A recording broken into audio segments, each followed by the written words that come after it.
Hello everyone, I am Navneet Nishchal and I am certified Scrum Master. Welcome to Agile Methodology session. Agenda of this session is to get familiar with Agile methodology and during your journey of product development, how product owner, SRS, requirement clarification and requirement gathering come together to finalize project milestone, epic, stories, tasks, etc. Let's try and understand few concepts in this particular slide. Agile is a methodology, whereas Scrum is a framework. So, what do I mean by methodology? It's an approach of doing something with defined set of rules or methods, whereas framework provide guidelines. They are not too detailed or rigid. You can make amendments in guidelines, but you are not supposed to break rules. Having said that, Agile in true sense is the ability to create and respond to change. It is a way of dealing with and ultimately succeeding in an uncertain and turbulent environment. As you can see, Agile is a bigger umbrella under which Scrum, Kanban, XP, Extreme Programming, etc. lies. Our focus area will mostly be Scrum. As a matter of fact, 74% projects worldwide follow Scrum. Kanban is followed where every individual item carry equal weightage. For example, call center requests, facility management, etc. You must be surprised why product owner is part of Agile. But like I said before, our focus area is to learn Scrum.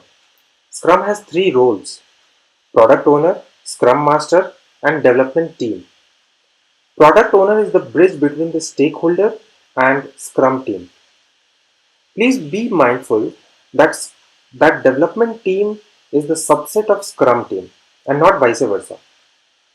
Scrum master and product owner are not part of development team. Moving on, let's try and understand what is the role of a product owner. Product owner has a vision on the product. He manages product backlog, prioritizing needs of the stakeholders, overseeing development stages, anticipating client needs. Product owner is a bridge between stakeholders and teams. He also evaluates product progress at each iteration. In product development journey, the client provides RFP, which is the first document called requirement for proposal, and out of which SRS is made. SRS has complete software requirement specifications. It describes how the system is expected to perform.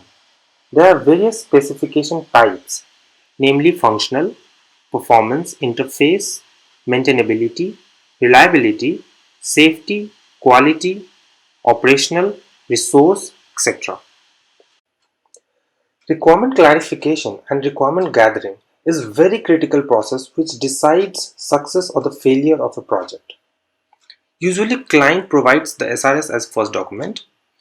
Workshop or the meeting is conducted to gain more clarity on each item mentioned in SRS. Product owner divides the requirement into milestones and epics.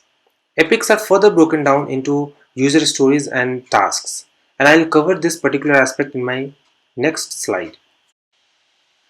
Now I would like you to pause the video for a moment and read through 5W and 2H analysis, only to realize how this analysis can lead the requirement clarification process in a fruitful manner.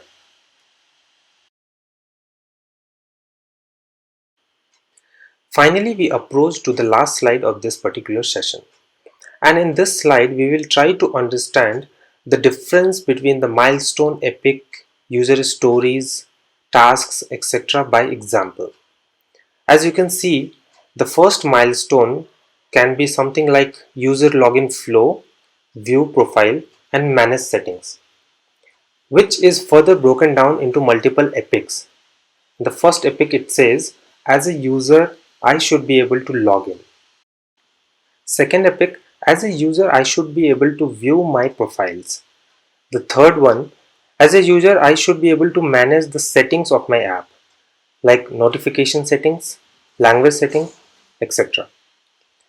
Now the epics are further broken down into stories, sometimes which are also called features but not hard-bounded rule as such.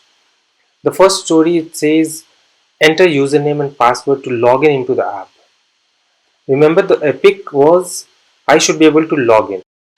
With this note, let me end this session, and I hope you enjoyed watching the video. Thank you.